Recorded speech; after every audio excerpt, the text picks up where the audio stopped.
O nosso assunto, então, hoje é o que vem depois da morte? O que nos espera depois da morte? O Brasil atingiu um número hoje preocupante, né? 16 mil mortos, o Brasil já passa de 16 mil pessoas mortas no dia de hoje. É um número expressivo. Eu não sei do que essas pessoas morreram, se foi de Covid-19 ou se foi de outra coisa. Fato é, mais de 16 mil pessoas morreram. É os números que a gente tem. Segundo o Ministério da Saúde, 16 mil só de Covid, fora outras coisas, né? Então, diante desse cenário sombrio que a gente está vivendo, eu acredito que todo mundo que tem um pouquinho de sensibilidade acaba tendo dúvidas. Ou seja, em outras palavras, quem é um pouquinho inteligente tem questões na cabeça, tem perguntas sem respostas no coração. Dúvidas, né? Já que a morte está tão pertinho da gente. Então, a pergunta é, o que vem depois da morte? Já que ela é certa. De Covid ou de outro motivo, certo é que nós vamos morrer. Em primeiro lugar, vem aquelas pessoas sem criatividade, né? Quando a gente fala de um assunto como esse, tão importante, tão sério, vem aquelas pessoas que sempre falam a mesma coisa. Por não querer enfrentar a realidade que é o pós-morte, essas pessoas dão aquela desculpinha assim, ninguém voltou para falar como é que é. O cristianismo bíblico, porque existe um monte de cristianismo aí, mas o cristianismo bíblico, ele tem respostas para a minha vida diária, né? Para tudo que você vive diariamente, para todas as questões, casamento, trabalho, criação de filhos, enfim, todas as respostas, não só para essa vida, mas para a vida depois da morte.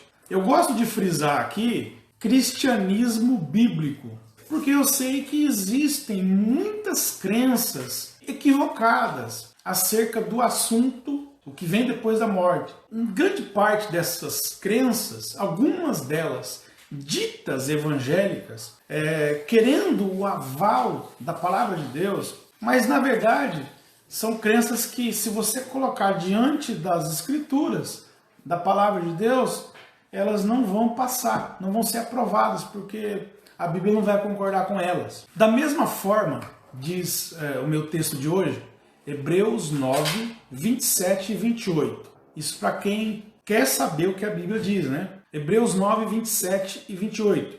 Da mesma forma como o homem está destinado a morrer uma só vez e depois disso enfrentar o juízo, assim também Cristo foi oferecido em sacrifício uma única vez para arrancar o pecado,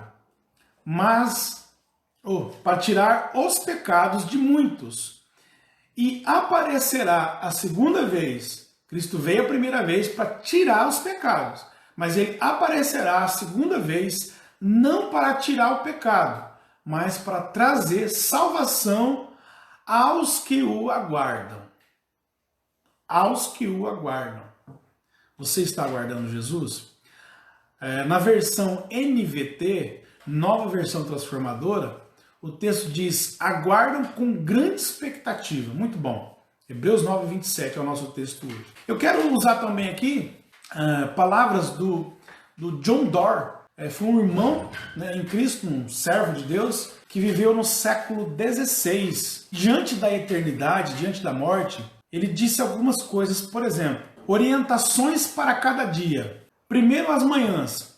A cada manhã, considere, número 1, vou morrer. Número 2, posso morrer antes de anoitecer. Número 3, para onde irá a minha alma? Para o céu ou para o inferno? Essas eram questões que o John Doerr colocava diante dele todos os dias pela manhã. Ele começava o dia dele pensando sobre isso. Vou morrer, posso morrer antes de anoitecer, e se eu morrer, para onde irá a minha alma? Para o céu ou para o inferno? ele tinha essas questões diante de si todos os dias. Ele viveu 96 anos. Isso é importante para a nossa vida. Nós precisamos pensar sobre a morte. Claro, não quero que ninguém entre em estado depressivo. Eu vou morrer, eu vou morrer. Não é isso. Como pessoas adultas, nós precisamos encarar esse fato real. Nós vamos morrer. E aí? Como é que vai ser depois? É isso que a gente vai tentar responder aqui. Número 1. Tem gente que, para correr do assunto, porque não quer pensar, porque quer continuar tendo o estilo de vida que tem, não quer mudar de vida, não quer largar maus hábitos, e aí fica dando uma desculpa para si mesmo para não encarar essa questão tão crucial, tão importante da vida, que é a morte. Para quem diz assim, ninguém nunca voltou de lá para falar como é que é. Esse é um engano de quem diz isso, porque teve um que foi e voltou, Jesus.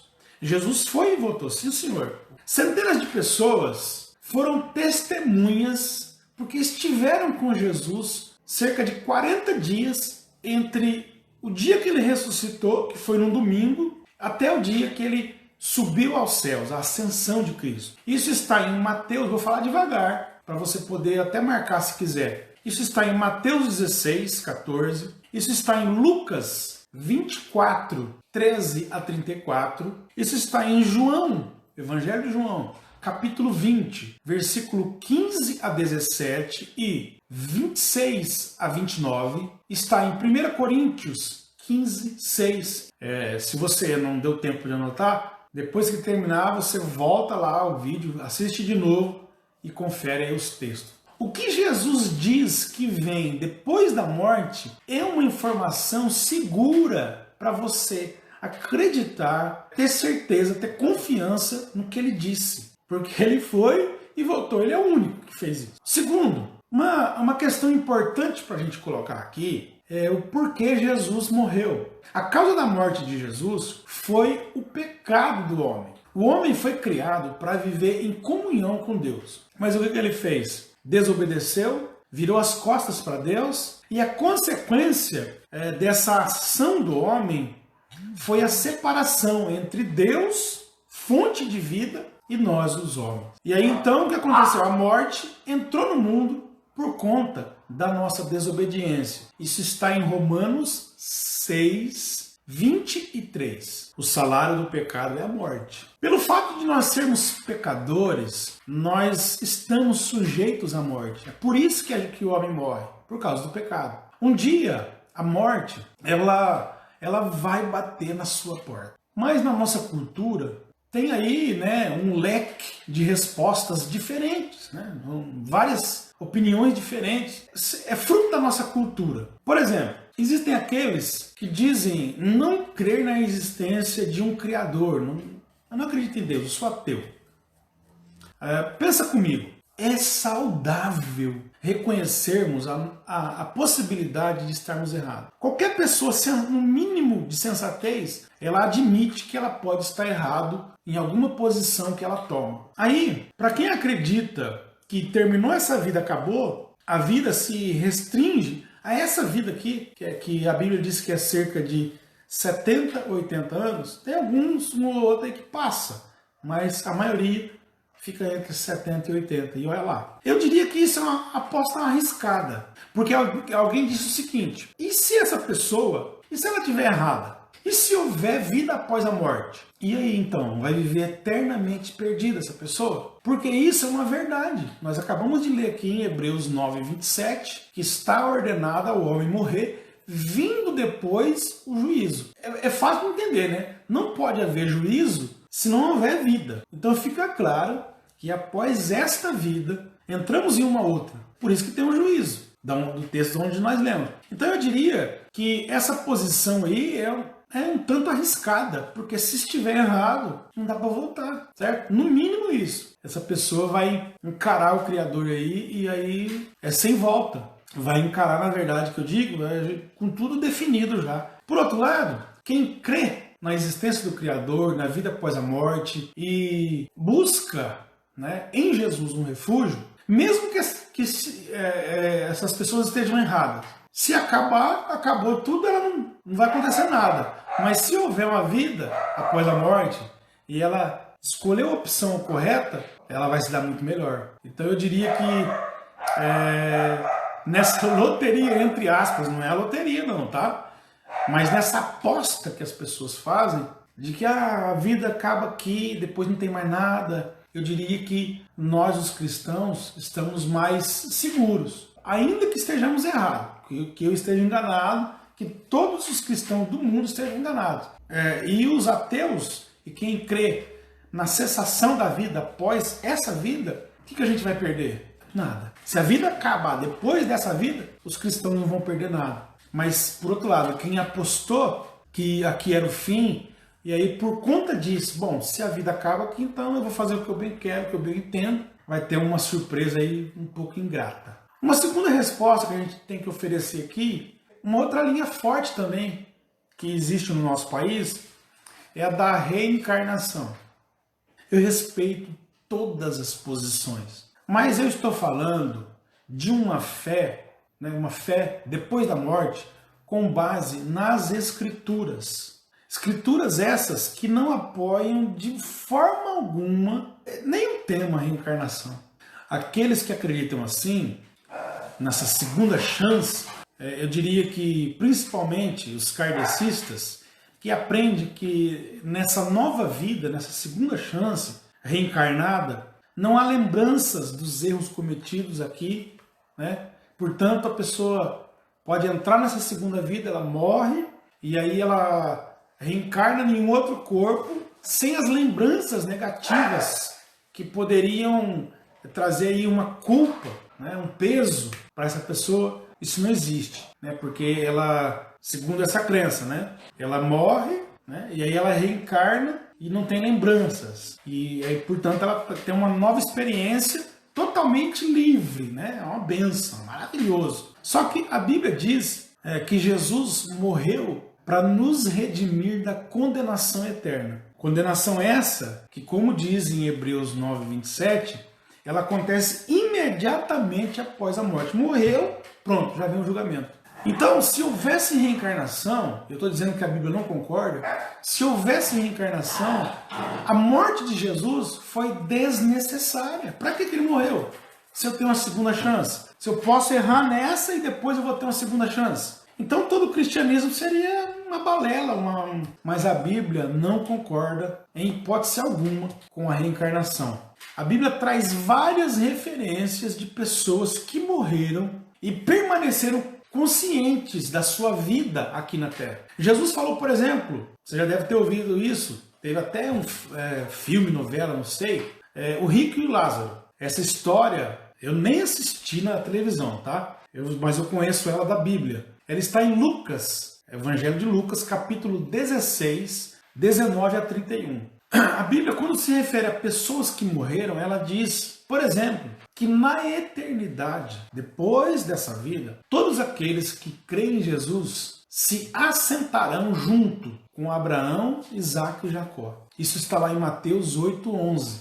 Bom, se quando eu morrer eu vou sentar com Abraão, Isaque e Jacó, e aí, como é que faz? Se a alma deles reencarnou em outro lugar. Então deixou de existir o Abraão, Isaque e Jacó. Mas a Bíblia diz que nós vamos estar lá com os mesmos personagens. Abraão, Isaque e Jacó. Eu vou citar mais um texto aqui. Apocalipse 6, 9 a 11. Diz que a alma dos mártires, pessoas que foram martirizadas por causa da fé em Cristo, Apocalipse 6 diz que a alma dessas pessoas, elas cobram justiça contra aqueles que as martirizaram. Existe sim plena consciência depois da morte. A nossa consciência não nos abandona, ela vai com a gente. A reencarnação, a Bíblia, a palavra de Deus, carta de Deus endereçada a nós homens, ela não concorda com a reencarnação. A gente só tem essa vida. Depois dessa vida, a gente entra numa nova vida e a gente não volta aqui para ter uma segunda chance, não. Pelo menos a Bíblia não concorda com isso. Alguém pode dar a sua justificativa não baseado na Bíblia. Quinto lugar, o que acontece após a morte? É que nós ficamos conscientes da vida que tivemos aqui na Terra. Tá? Essa que é a verdade. com todas as memórias de coisas que aconteceram. Isso que eu estou dizendo, isso anula também uma outra teoria, né, aí de gente que diz que é baseado nas escrituras, mas não é verdade também. A ciência da nossa alma, na vida após a morte, anula a teoria de que existe o sono da alma. Tá claro que não, né? Eu citei aqui os exemplos. O rico e o Lázaro, os dois estavam conscientes. Eu falei aqui Abraão, Isaac e Jacó, só para falar alguns. Outra crença popular e comum na nossa cultura, essa é um pouco mais perigosa ainda, é de que há sim vida após a morte. Eles concordam, mas tem um porém. Há felicidade para todo mundo depois da morte. Você já deve ter ouvido isso em algum lugar, em algum velório, né? Olha, agora fulano de tal, agora ele está num lugar bom. Deus colocou ele num lugar bom. Agora ele está num lugar melhor. Ou então, foi para o andar de cima, etc, etc e tal. Aí você vai, como diz os policiais, você vai puxar a capivara do sujeito, aí você vai ver, você vai tomar a ciência de que ele foi lá na lista, né? Traições conjugais, foi negligente na criação dos filhos, foi violento em casa, violência doméstica, era desonesto, não pagava conta, não pagava ninguém. O sujeito tinha um caráter no mínimo duvidoso, mas aí ele morre e se torna santo. Ele está num bom lugar, ele está com Deus. A posição mais equilibrada é a da Bíblia. A Bíblia diz, eu vou repetir o que eu li no começo, Hebreus 9, 27. Está ordenado ao homem morrer. Vindo depois o quê? O juízo. Então, após a morte, segue-se o juízo. Ponto. Por quê? Após a morte existem duas possibilidades só. Número 1, vida eterna para quem? Para todos? Não. O texto está dizendo que Jesus, aliás, que está ordenado ao homem morrer e depois vai acontecer o quê? Vai vir o juízo. Tá certo? O homem vai enfrentar o juízo. E diz que Cristo foi oferecido em sacrifício uma única vez para tirar os pecados de muitos, não é de todos. E que ele aparecerá a segunda vez não para tirar o pecado, mas para trazer salvação aos que o aguardam. Após a morte, segue-se o juízo. Por quê? Porque existem duas possibilidades. Primeira, é que eu estou falando aqui, vida eterna. Para quem? Para aqueles que nessa vida se arrependeram dos seus pecados e receberam Jesus como seu único e suficiente Salvador. Por quê? Quem que morreu lá? Na cruz. Você pode aí colocar quem você quiser lá, mas a história diz que foi Jesus. Então ele é o único e suficiente Salvador. Não tem mais nada além dele. Eu não preciso de mais ninguém além dele, porque foi ele que pagou o preço. Para quem nessa vida, em vida, consciente, se arrepende dos pecados e recebe Jesus como seu Salvador, por que Salvador? Salvador de quê? Pô, se eu sou pecador, se o salário do pecado é a morte, e eu não quero essa morte, não quero esse salário. Eu preciso de alguém que me salve, eu preciso de um Salvador. E Jesus fez isso. Então a vida eterna, que é a primeira opção, é para aqueles que em vida se arrependem dos seus pecados e recebem Jesus como seu único e suficiente Salvador. Não é por méritos. Eu sou tão bonzinho, eu faço bem, eu faço caridade. Fazer o bem, fazer caridade, ajudar, fazer o que é certo, isso é um dever nosso. Só que não salva. Por quê? Porque a salvação não é por mérito ou por obras. A salvação é pela graça de Deus. Onde está isso, pastor? Efésios 2, 8 e 9. Você pode ler na sua Bíblia. Que a salvação, ela se dá pela graça de Deus, por meio da fé. E isso não vem de nós, é dom de Deus. É uma graça, é um favor que Deus oferece graciosamente, de graça. Não dá para pagar. Mesmo porque, para pagar esse preço, você teria que morrer, primeiro, teria que ser igual a Jesus, sem pecado, número 1. Segundo, você teria que morrer igual a ele. Como isso não é possível, vida eterna só para quem se arrepende dos pecados e recebe Jesus como o seu Salvador, ou seja, o seu resgatador. Todo mundo, todo ser humano, todo homem, ele está na beira do precipício. A hora que ele fechar os olhos aqui, ele cai. E aí que entra Jesus.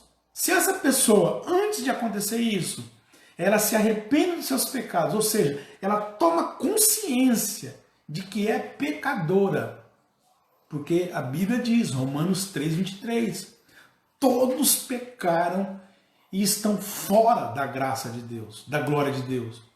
Então, quando o homem toma consciência disso, dessa verdade contida na Bíblia, ele automaticamente entende que ele precisa de um salvador, de um resgatador. Quando o homem entende isso e toma essa decisão, ele então tem o direito de entrar na vida eterna, guiado, levado pelo próprio Jesus. Essas pessoas, como eu disse, que se arrependem e recebem Jesus, elas, pela fé, elas recebem o perdão total de Deus, através de Jesus. E ela então ganha uma vida eterna. Depois que a pessoa morre, ela... Claro, essa aqui entra na vida eterna. Ela entra no estado de felicidade na presença de Deus, na hora. O próprio Jesus disse isso para o ladrão lá na cruz. Ele disse, hoje mesmo você vai estar comigo no paraíso. Então, o cristão, aquele que crê em Jesus como seu Salvador, único e suficiente, ele deve encarar a morte como algo natural. Por quê? Por causa do pecado. Então, eu sou um pecador. Então, a morte é natural que ela venha. Mas, para o cristão, ele pode ter a esperança na promessa que o próprio Jesus fez em João 11:26. Quem crer em mim não morrerá, mas viverá eternamente. João 11:26. A segunda alternativa, essa não dá nenhuma alegria em falar, é a condenação eterna. Justa. Por quê? Porque a pessoa viveu aqui essa vida sem considerar, sem apreciar a presença de amor e de graça que Deus oferece a nós, né? E essa pessoa rejeita Jesus como seu Salvador. Ela quebra todos os mandamentos. Por que, pastor, todos os mandamentos? Como assim? Eu não mato, eu não roubo, eu não adultero, eu pago as minhas contas. Pois é, ela quebra todos os mandamentos. Sem Jesus, todas as pessoas quebram todos os mandamentos. Onde está escrito isso, pastor? Tiago 2:10. Eu vou até ler aqui na minha Bíblia NVI.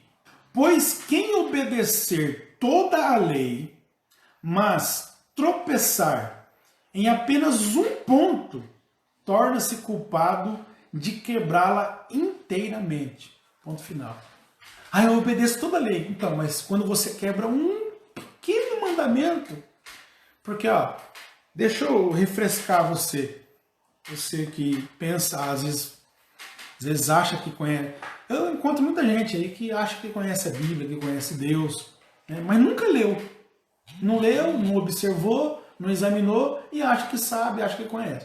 Quando eu falo aqui quebrar os mandamentos, quebra todos os mandamentos, eu estou dando um embasamento na palavra de Deus. Tiago 2:10. Que quem tropeça em um, quebra todos. Quantos são? A pessoa vai rapidinho e fala, são 10. Não são 10. Os 10 é um resumo, mas a verdade é que são 613. Ninguém consegue. Ninguém. É impossível. Então, quem não está em Jesus, quebra todos os mandamentos de Deus. Porque ainda que consegue, vamos dizer, né, observar aí 612, se tropeça em um, é como se tropeçasse em todos. E aí, então, quem tropeça nos mandamentos de Deus, desobedece a Deus, recebe o salário do seu pecado, que é a morte. Cumpre-se a Bíblia, né? O salário do pecado é morte. Então, se a pessoa tropeça nos mandamentos, peca, que ela vai esperar depois da morte? Morte. E o salário, quando dizer o salário do pecado é a morte, não é só essa morte aí que a gente tanto tem medo. É uma outra morte, é a morte eterna. A condenação eterna. Eu quero encerrar por aqui. Sei que não esgotei todas as dúvidas, sei que vai haver mais dúvidas, mas pode colocar a sua pergunta aí, pode me mandar. Quem tem o meu contato, pode me mandar via WhatsApp, da maneira que você quiser. Na medida do possível, eu te garanto que vou responder, tá? A sua dúvida, vou esclarecer, vou conversar. Eu estou aqui para isso, tá certo? Mas eu quero encerrar dizendo que a minha oração sobre tudo isso que eu falei aqui é que Deus, em Cristo, toque o seu coração através do Espírito Santo. Falei uma outra doutrina aqui, a Trindade. Mais para frente a gente vai falar disso. Então a minha oração é que Deus, em Cristo, toque o seu coração através do Espírito Santo e você creia em Jesus. Você se arrependa de todos os seus pecados e se entregue a Ele, se entregue a Jesus. Para você ter direito a entrar na vida eterna acompanhada pelo próprio Jesus. Tá certo? Deus abençoe a sua vida em Cristo Jesus. Eu vou orar aqui e já na oração a gente vai estar encerrando. Tá certo? Feche seus olhos aí. Pai Santo, muito obrigado, Senhor, pela Tua palavra, pela Tua poderosa palavra, Senhor. A Tua palavra que nos garante que após a morte segue-se um juízo implacável, terrível contra o pecado. Portanto, Pai, nós não podemos partir dessa vida carregando os nossos pecados, que são tantos. Nós precisamos, Pai, de um Salvador, nós precisamos de Jesus. Pessoas que estão me ouvindo, que verão esse vídeo, elas precisam de Jesus como seu resgatador, como seu Salvador, único e suficiente, porque Ele já pagou o preço, Ele já pagou a dívida que era contra nós. Mas para isso acontecer, é preciso que haja fé no coração, que o homem, que a mulher, que o jovem, que todas as pessoas creiam em Jesus, creiam na sua palavra. E isso só acontece pelo poder extraordinário, sobrenatural da ação do Teu Espírito Santo, Senhor.